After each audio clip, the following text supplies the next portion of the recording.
வணக்கம் நண்பர்களே, நான் ராகவேந்திர ஆரா. இது ஆரா அப்டேட்ஸ். இன்று பிப்ரவரி 22 இரவு திமுக தலைவரும் தமிழ்நாடு முதலமைச்சருமான மு.க.ஸ்டாலின் அவர்களை இந்திய தேசிய காங்கிரஸ் கட்சியின் பொதுச் செயலாளர் கே.சி. வேணுகோபால் சென்னையிலே இருக்கக்கூடிய அவருடைய முதலமைச்சரின் இல்லத்திலே சந்தித்து பேசியிருக்கிறார்.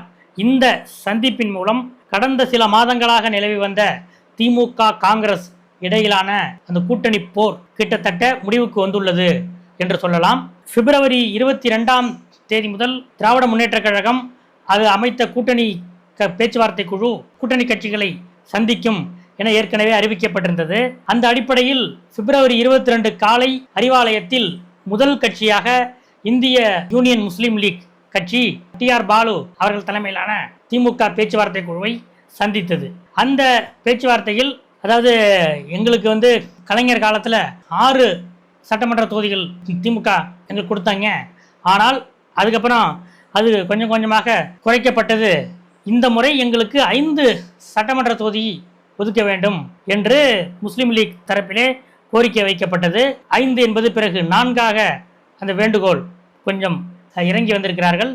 ஆனால் திமுக பேச்சுவார்த்தை குழுவின் தலைவர் டி.ஆர். பாலு அவர்கள் நீங்கள் 2021 உங்களுக்கு கொடுத்த 3 சட்டமன்ற தொகுதியிலும் நீங்கள் தோற்றுவிட்டீர்களே, அதனால நீங்க 2 சட்டமன்ற தொகுதி உங்களுக்கு தரலான்னு நாங்கள் முடிவு எடுத்திருக்கோம். ஏற்கனவே தேசிய முற்போக்கு திராவிடர் கழகம், மக்கள் நீதி மையம் போன்ற கட்சிகள் எல்லாம் புதுசாக 2021 நமது அணியில் இல்லாமல் இப்போ புதுசாக வந்திருக்காங்க.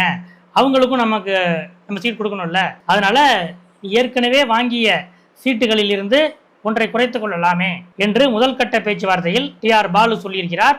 அதோடு அந்த பேச்சு அடுத்த அறிவிப்பில் அடுத்த கட்டம் நடக்கும் என்று இந்த பேச்சு முற்றுப்பெற்ற இந்த நிலையில்தான் லிஸ்டிலேயே இல்லாத, அதாவது இன்றைக்கு காங்கிரஸ் கட்சியின் பேச்சுவார்த்தை என்பது இன்று எந்த அறிவிப்பும் இல்லாத நிலையில் திடீரென காங்கிரஸ் கட்சியின் தேசிய பொதுச் செயலாளர் கே.சி. வேணுகோபால் பிப்ரவரி 22 மாலை 6:40 மணிக்கு சென்னை விமான நிலையத்திலே வந்து இறங்குகிறார். அவரை காங்கிரஸ் கட்சியின் மாநில தலைவர் செல்வ பெருந்தகை உள்ளிட்டோர் வரவேற்கிறார்கள். விமான நிலையத்துக்கு அருகிலே இருக்கக்கூடிய ஒரு நட்சத்திர ஹோட்டலில் கே.சி. வேணுகோபால், செல்வ பெருந்தகை, இங்க இருக்கிற காங்கிரஸ் கட்சிக்கான டெல்லி மேலிட பொறுப்பாளர் கிரீஷ் சோடங்கர் உள்ளிட்டவர்கள் அங்க இருக்கிற ஹோட்டல்ல ஆலோசனை நடத்துறாங்க.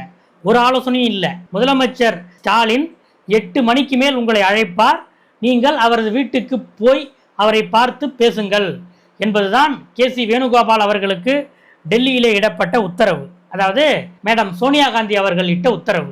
அதன்படியே 6:40க்கு விமான நிலையத்திலே வந்திறங்கி அந்த ஹோட்டலில் காத்திருந்தார். முதலமைச்சர் ஸ்டாலின் வீட்டுக்கு வருவதா அல்லது அறிவாலயத்துக்கு வருவதா என்று இவர்கள் கேட்க, இல்ல முதலமைச்சர் ஸ்டாலின் ஒரு சில நிகழ்ச்சிகளை முடித்துட்டு 8 மணிக்கு மேலே வீட்டுக்கு வந்துருவாங்க, நீங்க வீட்டுக்கே வந்துருங்க என்று திமுக தரப்பில் அவர்களுக்கு சொல்லப்பட்டிருக்கிறது.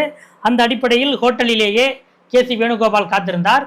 8 மணி என்ற நிலையில் முதல்வர் வருவதற்கு சற்று தாமதமாகிறது. ஒரு 8:30 மணிக்கு நீங்க வந்துருங்க என்று மீண்டும் அவர்களுக்கு சொல்லப்பட்டது. அந்த அடிப்படையில் 8 மணி அளவிலே அந்த ஹோட்டலில் மீனம்பாக்கத்திலிருந்து கே.சி. வேணுகோபால் புறப்பட்டு 8:30 மணி அளவிலே முதலமைச்சருடைய இல்லத்தை அவர் அடைந்தார். முதலமைச்சர் ஸ்டாலின் இவரெல்லாம் இன்முகத்தோடு வரவேற்றார். அதாவது கடந்த நவம்பர் மாதம் முதல் திமுகவுக்கும் காங்கிரஸுக்கும் இடையே அப்படி ஒரு வார்த்தை போர்.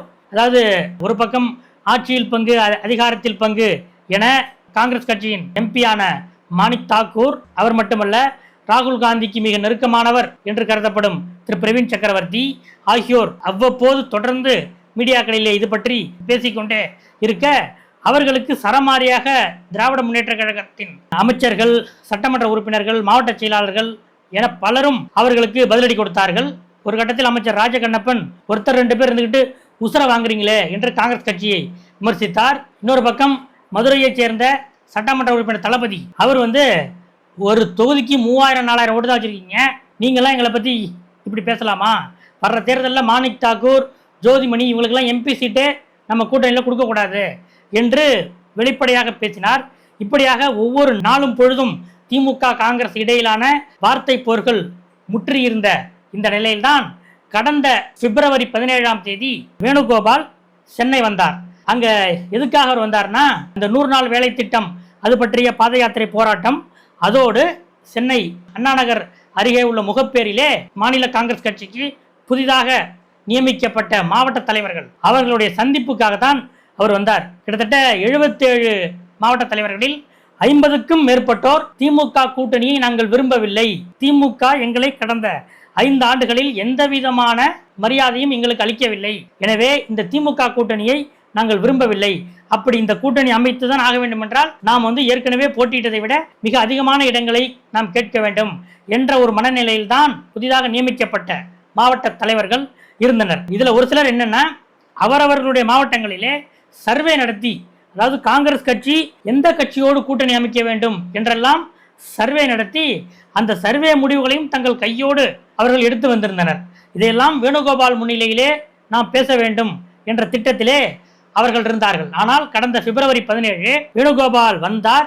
ஆனால் அப்போது மாவட்ட தலைவர்கள் யாரும் அவர் முன்னிலையில் எழுந்து பேச மாநில தலைவர் செல்வ பெருந்தகை அனுமதிக்கவில்லை. இப்படிப்பட்ட இந்த நிலையில்தான் அவர் திமுக காங்கிரஸ் கூட்டணி இயல்பானது, மிக உறுதியாக இருக்கிறது, இந்த ஆட்சியில் பங்கு அதிகாரத்தில் பங்கு என்ற குரல்கள் எல்லாம் இண்டிவிஜுவல் வாய்ஸ், அது கட்சியின் கருத்தல்ல, கூட்டணி பற்றி அகில இந்திய எங்கள் தலைமை இறுதி முடிவெடுக்கும் என்று பிப்ரவரி 17 மாலை செய்தியாளர் சந்திப்பிலே அறிவித்தார். அதன் பிறகு உடனடியாக டெல்லி திரும்ப வேண்டிய வேணுகோபால் டெல்லி திரும்பவில்லை. அன்று இரவு சென்னையில் தான் இருந்தார். ஆனால் யாரையும் சந்திக்கவில்லை, வெளிப்படையாக அவர் சந்திக்கவில்லை. மறுநாள் பிப்ரவரி 18ஆம் தேதி மதியம் தான் அவர் சென்னையில் இருந்து டெல்லிக்கு புறப்பட்டார். காங்கிரஸ் வட்டாரத்தில் நான் விசாரித்த போது பிப்ரவரி 17 மேடம் சோனியா காந்தி அவர்களிடமிருந்து வேணுகோபாலுக்கு போன் வந்தது. அன்று இரவே சோனியா காந்தி அவர்கள் முதலமைச்சர் ஸ்டாலினுடன் அலைபேசியில் பேசியிருக்கிறார். அதற்கு அப்புறம் தான் அவர்கள் பேசிய அந்த போன் காலின் அடிப்படையில் தான் வேணுகோபாலுக்கு சில அறிவுறுத்தல்களை சோனியா காந்தி வழங்கினார். அதன் பிறகு ஒரு இரவு காத்திருந்த வேணுகோபால் அன்று மதியம் புறப்பட்டு டெல்லி சென்றார். இந்த நிலையில்தான் அடுத்த 5 நாட்களில், அதாவது கடந்த பிப்ரவரி 17 இரவு இங்கே இருந்த வேணுகோபால், சென்னையிலே இருந்த வேணுகோபால் ஒரு சில எதிர்பார்ப்புகளோடு இருந்தார். அந்த சந்திப்பு எதுவும் நடக்கவில்லை என்பதால் மறுநாள் அவர் டெல்லி சென்று விட்டார். அடுத்த 5 நாட்களில் மீண்டும் சென்னை சென்னை விமான நிலையத்திலே இறங்கி நேரடியாக அங்கிருந்து வேற எந்த நிகழ்ச்சியும் அவருக்கு இல்லை, நேராக முதலமைச்சரின் வீட்டுக்கு சென்றிருக்கிறார். இதன் மூலம் கடந்த சில மாதங்களாக திமுக காங்கிரஸ் இடையே நிலவி வந்த ஒரு மோதல் போக்குக்கு ஒரு முற்றுப்புள்ளி வைக்கப்பட்டிருக்கிறது என்று சொல்கிறார்கள். இந்த சந்திப்பிலே 36 சட்டமன்ற தொகுதிகள் அடங்கிய பட்டியலை முதலமைச்சர் ஸ்டாலினிடம் வேணுகோபால் நேரடியாக வழங்கியிருக்கிறார் என்று கூறுகிறார்கள். ஏற்கனவே கடந்த ஜனவரி இறுதியிலே திமுகவின் எம்பி கனிமொழி அவர் டெல்லியிலே ராகுல் காந்தியை சந்தித்தார். அப்போது நீங்கள் கூட்டணி பேச்சுவார்த்தைக்காக அமைக்கப்பட்ட அந்த குழுவின் தலைவராக இருக்கிறாரே சோடங்கர், அவருக்கு என்ன முக்கியத்துவம், அவர் காங்கிரஸ் கட்சியில அவருக்கு என்ன முக்கியத்துவம், திமுகவோடு அமர்ந்து பேசுவதற்கு அவர் யார் என்றெல்லாம் கேள்விகளை எழுப்பியதாகவும், எங்கள் முதலமைச்சரோடு பேசுவதற்கு காங்கிரஸ் கட்சியில் அனுபவம் கொண்ட எங்கள் மாநிலத்தின் அரசியல் நிலவரத்தை அறிந்த ஒருவரை நீங்கள் அனுப்புங்கள் என்று அப்போது ராகுல் காந்தியிடம் கனிமொழி கேட்டுக்கொண்டதாகவும் அன்றே நாம் வெளியிட்டிருந்தோம். இந்த நிலையில் தான் சோடங்கரும் வர்றாரு. ஆனால் முதலமைச்சரை சந்திப்பது வேணுகோபால் தான், முதலமைச்சர் வேணுகோபால் சந்திப்பு என்றுதான் செய்திகள் வருகின்றன. இந்த அடிப்படையில் திமுக எடுத்து சொன்ன அந்த கருத்துக்களை காங்கிரஸ் ஏற்றுக்கொண்டு, காங்கிரஸ் தலைமை ஏற்றுக்கொண்டு வேணுகோபாலையே இன்று அனுப்பியிருக்கிறார்கள். 36 இடங்கள் கொண்ட பட்டியலை முதலமைச்சர் ஸ்டாலினிடம் வேணுகோபால் வழங்கியிருக்கிறார். அதிலே 25 என்பது 2021 அவர்களுக்கு வழங்கப்பட்ட இடம். அதிலிருந்து 2 அல்லது 3, 27 அல்லது 28 இடங்கள் தான் ஒதுக்கப்படும் என்று திமுக வட்டாரத்தில் உறுதியாக கூறுகிறார்கள். இதை பத்தி அவங்க வெளியில இதை பத்தி விவாதிக்க மாட்டாங்க. அடுத்த கட்டமாக தேர்தல் பேச்சுவார்த்தை குழு, அந்த 2 கட்சிகளுடைய பேச்சுவார்த்தை குழுக்கள் பேசும்போதுதான் அது இறுதி செய்யப்படும். ஆனால் இப்போது முதலமைச்சர் ஸ்டாலின், காங்கிரஸ் பொதுச் செயலாளர் வேணுகோபால் இந்த சந்திப்பின் மூலம் திமுக காங்கிரஸ் கசப்பு அதற்கு ஒரு முற்றுப்புள்ளி வைத்தாயிற்று என்பதுதான் இந்த சந்திப்பின் மூலம் வெளிப்படுத்துகிற ஒரு அரசியல் மெசேஜாக இருக்கிறது. ஏற்கனவே முஸ்லீம் லீக்கிடம் நீங்கள் ஏற்கனவே போட்டியிட்ட தொகுதியை குறைத்துக் கொள்ளுங்கள் என்று திமுக நேரடியாகவே கேட்டுவிட்டது. பிப்ரவரி 23ஆம் தேதி மறுமலர்ச்சி திராவிட முன்னேற்ற கழகம், மக்கள் நீதி மையம் ஆகிய கட்சிகளோடு திமுக பேச்சுவார்த்தை நடத்துகிறது. அப்போது அவர்களிடமும், மக்கள் நீதி மையம் இப்போதான் புதுசா வர்றாங்க, மதிமுக ஏற்கனவே போட்டியிட்ட இடங்களை விட ஓரிரு இடங்கள் விட்டுக் கொடுக்க வேண்டும் என்று திமுக தரப்பில் வலியுறுத்தப்படும் என்று தெரிகிறது. தேர்தல் பணிகளை திமுக ஆரம்பிக்கவில்லையே என்றெல்லாம் செய்திகள் வந்து கொண்டிருந்தன. இந்த நிலையில் அதிமுக அணியை முந்திக்கொண்டு அதிமுக கூட்டணி அமைத்ததை தவிர இந்த கூட்டணி பேச்சுவார்த்தையை இன்னும் முறையாக அவர்கள் ஆரம்பிக்கவில்லை. அதற்குள் திமுக தலைமை கூட்டணி பேச்சுவார்த்தையை நடத்த ஆரம்பித்து விட்டது. அது மட்டுமல்ல, காங்கிரஸ் கட்சியுடனான மோதலுக்கு முற்றுப்புள்ளி வைத்திருக்கிறது. இந்த பக்கம் காங்கிரஸ் மாவட்ட தலைவர்கள் அவர்களுக்கும் திமுக கூட்டணியில் விருப்பமில்லை. இந்த பக்கம் திமுக மாவட்ட செயலாளர்கள் அவர்களுக்கும் காங்கிரஸ் கூட்டணியிலே விருப்பமில்லை. இப்படிப்பட்ட ஒரு இக்கட்டான நிலையில்தான் சோனியா காந்தி அவர்களின் நேரடி தலையீட்டுக்கு பிறகு இந்த கூட்டணி பழைய கசப்பை மறந்து இறுதி செய்யப்பட்டுள்ளது என்று சொல்கிறார்கள். இதனுடைய அடுத்த கட்டம் என்னவென்பதை அடுத்தடுத்த வீடியோக்களில் பார்ப்போம். நன்றி, வணக்கம்.